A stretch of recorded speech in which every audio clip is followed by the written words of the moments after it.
The Sign of the Times, episode 594 from this undisclosed brick wall. Undisclosed brick wall. There's no botany assignment for Beast Barnett this week. He's still catching up on his botany assignments. He has a new botany job. He loves botany. He's got a new botany job. He's a little busy with it. With people that love the snaps. With my brand new Impact shirt. It goes with my Impact hat. Impact Wrestling having a show later today. We'll get to that later. And look at this. My WKRP in Cincinnati mask. Look at that. WKRP in Cincinnati, one of Coach Mike Jones' favorite shows, as well as Kurt Fraze's. He loves it, especially the one where they had Sparky Anderson as one of the DJs for a while. He watches that every week, I think. There's Chicken Bob. Chicken Bob, also a big fan of WKRP in Cincinnati, but not the one with the turkey drop. That one scared him a bit. I picked up this Outback Jack card at a gimmick stand near me recently. Outback Jack. Look at that, you can learn all about Outback Jack on that thing. You sure can. I was there just yesterday. RWA Rogue Wrestling Attractions there in Ocean Shores. You can literally walk a couple blocks, be at the actual Pacific Ocean. That's why they call it Ocean Shores. JB Moonshine t-shirt. JB Moonshine was not at Ocean Shores that I saw. He was not. But you can buy his shirt anyway. You can call him up and say, hey, do you have a shirt for sale? And he'll say, yeah, I guess. And then he'll sell you one. Pamphlet for the Sign of the Times. Book I got for QT out of a little free library, The Ostrich, and Other Lost Things. I don't know if QT's ever lost anything. He might have.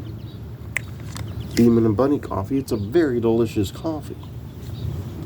It may have been served in a locker room in Ocean Shores just very, very recently. Current book I'm reading, Willie O'Ree. It's, of course, by Willie O'Ree. And I learned he almost became a Major League Baseball player. He went to a training camp, decided against playing in Major League Baseball, focused completely on hockey, got called up to the Bruins.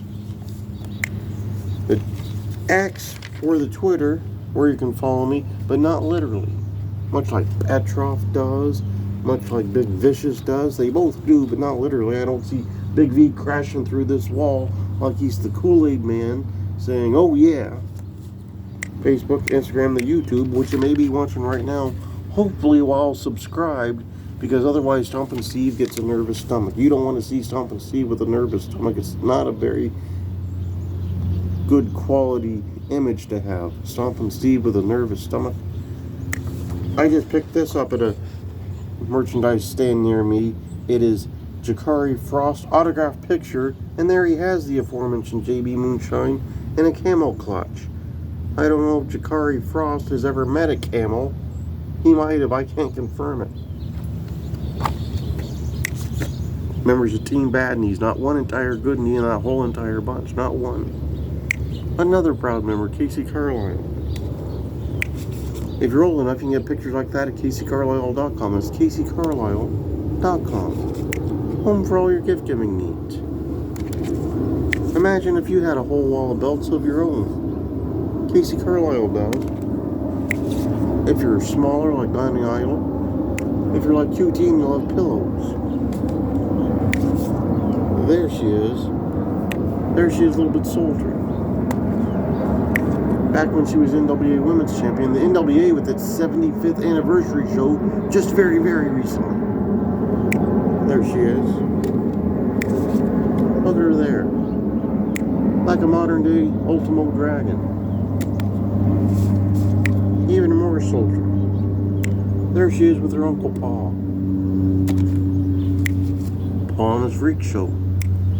Paul and Wonderful Zach, whom I used to manage at one point in time. Paul and John Lennon. Autograph picture of Kevin Sullivan. He and his nephew, Buddy Highway, who apparently is never aware of his surroundings because he's the lost Sullivan, can't find the arena or anything apparently. They made their way to Salt Lake City for STF. Autograph picture of Seymour Schnott, one of the proudest members of Gouge you'll ever meet. Picture of Old Ken Hamlin throwing a rock through the McDonald's. I don't know if Old Ken Hamlin has ever met anyone more proud to be in Gouge. I don't think he has. CAC program. CAC is here. This week's CAC happening. You still have time to sign up for the cribbage tournament and have Stuart Kemp officiate your cribbage match. Last year's program, I'm sure Keith Ryan actively trying to find me a program for this year's CAC. That Keith Ryan there at CAC saying, CAC members, show me where the programs are kept, and he's going to go get me one, I would think. I don't know why he wouldn't. He's going to be there several days. I mean, it'd be nice if Keith Ryan were to buy me a CAC program, bring it back to me, present it to me, in the ring maybe even. And there is a picture of the aforementioned Paul Freakshine with his buddy pal John Lennon before the fallout. They had a massive fallout.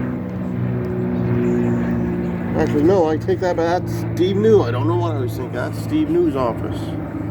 But Steve New probably officiated the peace talks between John Lennon and Paul before they fell apart completely. They were probably in Steve New's office, and Paul said, forget it. And John Lennon said, well, bugger off then. And then Paul and John Lennon went their separate ways, and Steve New's like, well, I tried. But this week, a busy week. Sunday, on Turnbuckle Turmoil, we have Murphy Matson, that 90s kid. Coach probably hugely excited. He loves talking to people from the state of Washington on the show. He loves it. It's one of his great passions. Murphy Matson, decidedly from Washington. And during that, AEW's got All In happening.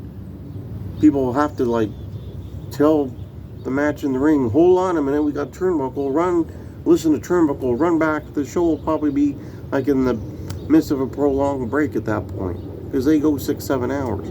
Then, right after that, Impact Wrestling has Emergence. They're stealing titles of shows from Emerge Wrestling in Columbus, Indiana, and they're putting it on pay-per-view or Impact Plus or however they're doing it this week.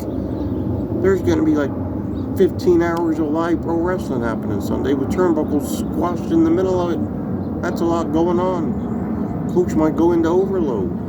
Old Ken Hamlin might get the jitters or something. I don't know.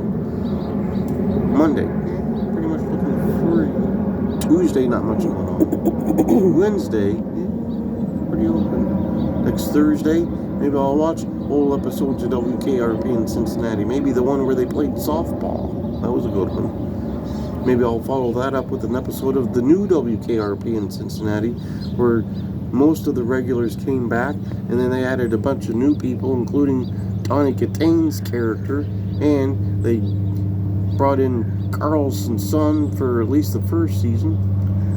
That was the thing that happened.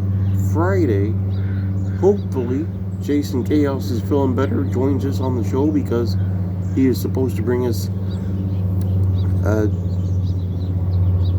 Steve Ray. Steve Ray, you remember him from Dark Side of the Ring and the UWF. Steve Ray's supposed to be with us, we hope. If we find Jason Chaos, if he's doing alright, hopefully he is doing. Hopefully he's okay. But to review from this undisclosed brick wall, Sunday Turnbuckle, AEW, and Impact. There's a lot going on. There's a lot happening. On Monday, pretty open. Tuesday's free. Wednesday's not much. Thursday, WKRP in Cincinnati, and then maybe the new WKRP in Cincinnati. People underrate that show, I think. I don't know if Kurt Fraser watches that one as much as he does the original, but maybe he watches it on occasion. We'll have to confirm and report back. Friday, hopefully Steve Ray makes it. Hopefully. We'll find out, I guess, next week. Pretty much episode 594.